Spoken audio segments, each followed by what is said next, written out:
Hello, my name is Chrissy, and I wanted to share something about codes violations in Nashville, Tennessee. So in 2020, there was a tornado that hit my house in East Nashville. It was the March 3rd, 2020 tornado. After that, I decided to build a dome in the front yard, which was an art sculpture. We call it the Ohm Dome. That is a small expression of how and why we need to consider more sustainable, more tornado proof, natural disaster proof type housing. These stick built houses, even though they're beautiful and they're quick to do, they will not withstand the natural disasters, and we are having more and more. I did that. And I built concrete and lava rock rebar wall, like an artistic, fireproof, bug proof, potentially tornado proof wall around the property. Fast forward to August 2021, and I got a codes violation letter. And the city tried to sue me. They tried to take me to court for such thing. And to get past all of that, so I tried to hire a lawyer. I spent $2,000 to do a letter. So before we went to court, it was like, well, this was a religious uh, organization. This was a religious act. I'm a rhythm minister. Can codes still do this?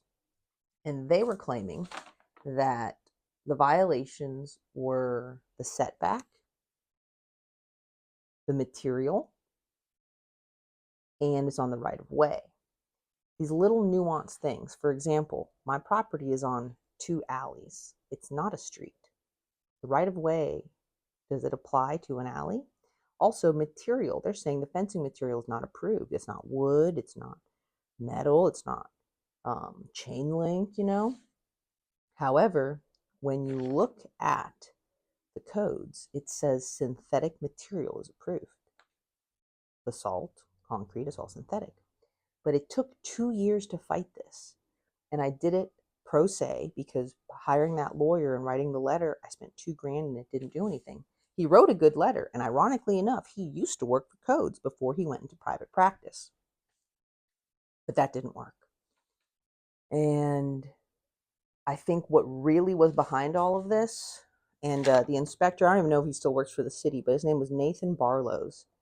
And it was almost like there was this plan to pressure and bully me, this little homeowner that has a property that's zoned for 5 attached condos that are 3 stories high.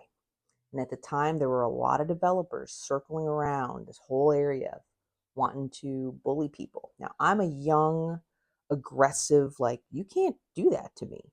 However, when I went to environmental court, I saw a lot of senior citizens.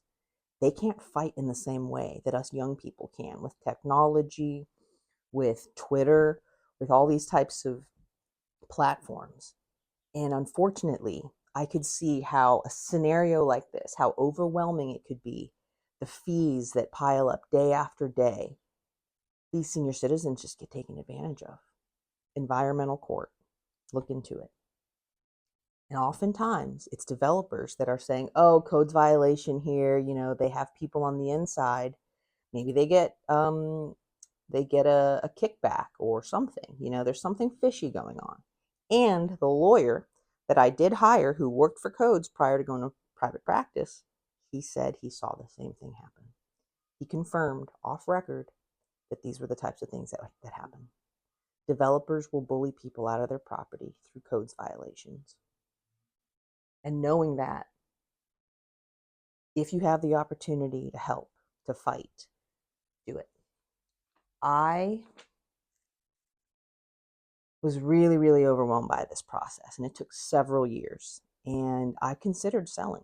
In my brain, I was like, you know what? Maybe it's time. And I'm so glad I didn't. The property values and the equity built in East Nashville is still going to keep going. The stadium isn't completed yet. There's many, and the East Bank development's not completed yet. So there's more equity. There's more property value rises coming.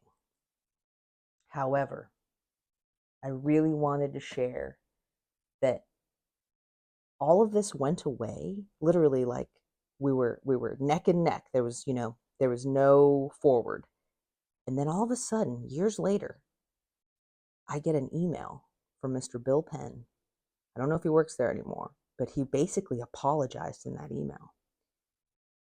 And then he said namaste in the email, because I sign my emails, namaste. And he's like, I never knew what namaste meant. And I feel like I owe that to you now. It was something to that sentiment. If I find the email, I'll post it on here. But that blew my mind. And the only other thing that I was doing a lot at that time, I was doing all the logical things, all the strategic things, but I was chanting Om Gam Ganapataye Namaha, which is a chant to Ganesha and the clearer of obstacles. I had a huge obstacle in my path.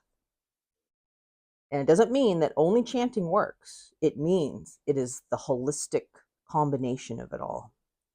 And I'm so grateful to have that creative, strategic mind in real estate. And I just referred back to the actual codes. And it also shed light on the fact that the codes hasn't been revisited or rewritten. It is full of holes, just saying. Not wholly, but it is full of holes. And city's got to step up on that. Also, we need better protection for how people can bully other people with the codes department and its developers and the like. Okay, bye.